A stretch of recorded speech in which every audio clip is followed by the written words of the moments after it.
लड़की को शादी के बाद सास ससुर के साथ ससुराल में कैसे रहना चाहिए। बहुत महत्वपूर्ण कहानी। जय श्री कृष्णा मित्रों, स्वागत है आप सभी का वेदांतिक दृष्टांत यूट्यूब चैनल पर। मित्रों, आज की इस वीडियो में हम आपको जो कहानी सुनाने जा रहे हैं, ये कहानी है बहुत ही ज्ञान की और आपके लिए बहुत ही मोटिवेशन कहानी है। ये कहानी आपके जीवन में आपको बहुत अच्छी जानकारी देकर जाएगी। तो आपसे निवेदन है कि वीडियो के अंत तक बने रहें और एक एक शब्द बड़े ही ध्यान से सुनें। मित्रों, एक समय की बात है, एक बार एक शहर में एक डॉक्टर रहते थे। उसके एक पत्नी थी और उसके दो बच्चे थे, एक लड़का और एक लड़की। डॉक्टर ने अपने बच्चे और बच्चियों को अच्छी तरीके से पढ़ाया था और उनके शादी करने की तैयारी में लग रहा था। उसने सोचा कि पहले अपनी लड़की की शादी करते हैं, उसके बाद में लड़के की कर लेंगे। तो मित्रों, ऐसा ही हुआ कि डॉक्टर ने पहले अपनी लड़की की शादी कर दी। मित्रों, शादी की तारीख पक्की हो गई। कुछ ही दिनों बाद शादी होने वाली थी। चारों तरफ शादी की तैयारी शुरू हो गई। डॉक्टर ने अपनी लड़की को बहुत सारा दान दहेज देने को कहा था।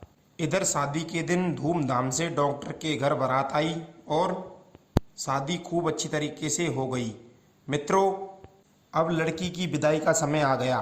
तो लड़की की विदाई होती है, तब लड़की अपने घर से ससुराल जाते समय बहुत रोती है, क्योंकि मित्रों, लड़की के लिए एक ऐसा समय आता है कि उसे अपने बचपन की सब सुख सुविधाएं, उसके बचपन की सारी चीज़ें उसे छोड़कर जानी पड़ती है। अपने माता पिता को भी छोड़कर जाना पड़ता है और वहाँ की सखी सहेलियों को सबको छोड़कर जाना पड़ता है। इसलिए रोना तो आना ही है। अब डॉक्टर की लड़की की विदाई हो जाती है और मित्रों, वह ससुराल में पहुँच जाती है। मित्रों, जब वह ससुराल में पहुंचती है तो उसे कोई नहीं पूछता, बल्कि सब लोग ये देखने में लगे हुए थे कि दहेज में क्या क्या मिला है। वह अकेली बैठी बैठी कमरे के अंदर रो रही थी कि आज मैं अपने घर को छोड़कर आई हूँ, अपनी सखी सहेलियों को छोड़कर आई हूँ और मुझे कोई नहीं देख रहा है। सारे लोग दहेज की वस्तुओं को देख रहे हैं। मित्रों, फिर इस प्रकार ससुराल में जाकर सारी रस्में पूरी होती है। कुछ समय बाद धीरे धीरे वह घर के व्यक्तियों के अनुसार ढलने लगती है। परंतु मित्रों, उसकी सास कुछ अलग ही तेज किस्म की थी, अलग ही स्वभाव की थी। वो हमेशा उससे उल्टी चलती रहती थी और उसे एक काम पूरा नहीं होता उससे पहले दूसरा काम बता देती थी। लेकिन मित्रों, लड़की बड़े घराने की थी, इसलिए उसे सारा काम करना नहीं आता था।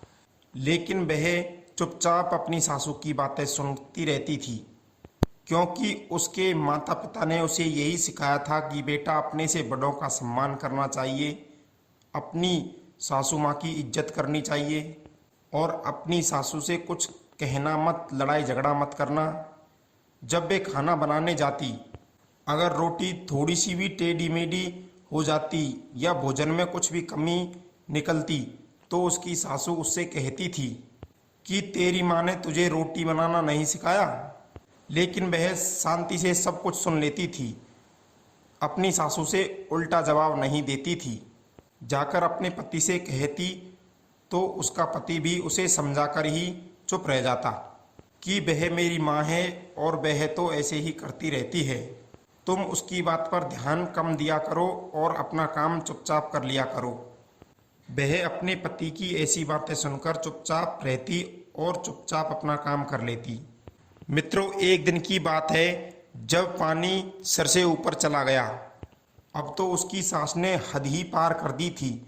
कुछ दिनों तक तो उसने उसे सहन किया, लेकिन अब उसकी सासू सीमा से बाहर निकल गई थी और जब उससे ये सब कुछ सहन नहीं हुआ तो वह भी अपनी सासू से बराबर से लड़ाई करने लगी।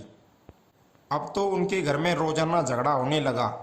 एक दिन लड़की ने सोचा कि मेरे पिताजी डॉक्टर है, मैं उसके पास जाती हूँ मित्रों, वह लड़की रोते रोते अपने पिता के पास चली जाती है और अपने पिता से बोली कि हे पिताजी, मुझे जहर दे दो। पिताजी ने कहा कि बेटा, ऐसी कौन सी बात हो गई है जो तू जहर खाकर मरना चाहती है। उसने पिताजी से कहा कि पिताजी, मैं नहीं मरूंगी, बल्कि मैं अपनी सास को मारूंगी। मेरी सास मुझसे रातों दिन लड़ाई लड़ती है और बहुत ज़्यादा काम करवाती है और मेरे हर काम में कमी निकालती रहती है और न ही मुझे चैन से सोने देती है, न ही बैठने देती है, बल्कि सांस तक नहीं लेने देती है। मुझे हर चीज़ में कंजूसपन दिखाती है। अब आप ही बताइए पिताजी, मैं ऐसी सास के साथ कैसे रह सकती हूँ। मैंने इतने दिनों तक सहन कर लिया, लेकिन अब मुझे सहन नहीं होता। तो पिताजी ने सोचा कि शायद मेरी बेटी ज़्यादा ही दुखी है। तो पिताजी ने सोचा, लड़की से पूछा कि पुत्री, कि तुम तो ज़्यादा नहीं बोलती हो ना। लड़की ने कहा कि पिताजी, मैंने पहले तो बहुत सहन किया, लेकिन अब मुझसे सहन नहीं होता। अब तो हम दोनों में बराबर की लड़ाई होती है। पिताजी ने कहा, चलो अच्छी बात है बेटा। फिर डॉक्टर ने बैठे बैठे अपने मन में विचार किया कि अब ऐसा कौन सा उपाय किया जाए जिससे इन दोनों सास और बहू की लड़ाई दूर हो जाए। मैं इसे सुलझाने के लिए अब क्या करूं? डॉक्टर अपने मन ही मन सोच रहे थे। डॉक्टर बोला कि हे बेटा, मैं तुम्हें जहर दे देता हूं। सास को मारने के लिए तो तुम बहुत तरीके से फंस जाओगी और सब लोग तुम पर शक करेंगे। तुमने अपनी सास को मार दिया है, इसलिए मैं तुम्हें जहर नहीं देकर 6 महीने की दवाई देता हूँ।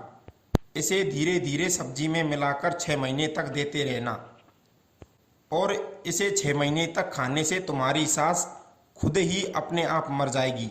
लेकिन इससे पहले तुम ये करना कि 6 महीने तक रोजाना अपनी सास के पैर दबाती रहना और उनकी देखभाल अच्छी तरीके से किया करना, जिससे किसी को भी शक नहीं हो कि तुमने तुम्हारी सास को मारा है। बेटा, ऐसा करने पर तुम्हारे ऊपर किसी को भी शक नहीं होगा। लड़की ने कहा, ठीक है पिताजी, मैं ऐसा ही करूंगी। और वह लड़की दवाइयों को लेकर अपने ससुराल चली गई। अब तो वह रोजाना सब्जी में मिलाकर अपनी सास को एक पुड़िया देने लगी और उसके बाद में वह अपनी सास के पैर दबाती है, उसकी खूब अच्छी तरीके से सेवा करती है। जो भी कुछ काम की कहती है तो वे पूरे काम को बिना किए ही कर देती है और कुछ भी नहीं बोलती। जब उसकी सास उसे गाली देती तो उस गाली को भी वह हंसते हंसते सहन कर लेती थी। वह सोचती थी कि अब तो 6 महीने की ही बात है, 6 महीने के बाद मर जाएगी। मित्रों, इस प्रकार सेवा करते करते महीने 2 महीने बीत गए कि उसकी सास के मन में परिवर्तन आने लगा। वह अपनी बहू से प्रेम करने लगी और अपनी बहू के बहुत अच्छी तरीके से ख्याल रखने लगी। अब तो उसकी सास में इतना बदलाव आ गया कि वो अपनी बहू से कहने लगी कि बेटा, तुम भी थक जाती होगी, थोड़ा बहुत आराम कर लिया करो। और मित्रों, बहू को एहसास ही नहीं हुआ कि सासू मेरे प्रति इतना प्रेम कब से करने लगी है। तो वह अपने पति को बताती कि आज तो मम्मी ने मुझसे बहुत प्यार किया है, बहुत प्यार से बातें की है। उसके पति ने कहा, चलो अच्छी बात है, कम से कम आज तुमसे प्यार से तो बात की है। धीरे धीरे ऐसे ही समय निकलता चला गया। एक दिन उसे याद आया कि 6 महीने पूरे होने को आ गए हैं, लेकिन अब वे ये बात नहीं चाहती थी कि मेरी सास मर जाए, क्योंकि अब उन सास बहुओं में इतना ज़्यादा प्रेम हो गया था कि वे आपस में एक दूसरे को नहीं देखे तो रह नहीं पाती थी। कुछ पल के लिए भी नहीं रह पाती थी अकेली। वह दौड़ती हुई अपने पिताजी के पास गई और कहने लगी, पिताजी, आपने मेरी सासू माँ को मारने के लिए जो दवा दी थी उसे रोको और कुछ ऐसी दवा दे दो जिससे कि हमारी सास कभी भी नहीं मरे बल्कि जीवित ही रहे। उसके पिताजी हंसते हुए बोले कि बेटी, क्या बात है, पहले तो तुम जहर लेने आई थी और अब आज तू कह रही है कि मेरी सासू माँ नहीं मरे, जीवित ही रहे। ऐसी क्या बात हो गई है? मित्रों, फिर वह लड़की बोली, पिताजी नहीं, मेरी सास बहुत अच्छी है, मुझसे बहुत प्रेम करती है और अब तो मेरे साथ काम भी करवाती है और सब तिजोरियों की चाबी मुझे दे दी है। पूरी घर गृहस्थी की चाबी मेरे ही पास है। अब तो मुझसे बहुत प्यार करती है और पिताजी अब तो मेरी सासू माँ मेरे बगैर खाना तक नहीं खाती है। पिताजी बोले कि बेटी अब तुम्हारी सास बहुत अच्छी हो गई है। बेटी बोली, हाँ पिताजी, अब तो वो मुझसे बहुत प्रेम करती है, पहले की तरह नहीं रही है। मित्रों, पिताजी बोले कि बेटी मैंने तुम्हें कोई जहर नहीं दिया था, मैंने तो हाजमोला की गोलियों की पुलिया बनाकर तुम्हें दे दी थी। तुम्हारी सास को कुछ भी नहीं होगा। परंतु बेटी तुम एक बात बताओ कि सास भी कभी माँ बन सकती है और बहू भी कभी बेटी बन सकती है, क्योंकि ना तो सास बुरी होती है और ना ही बहू बुरी होती है।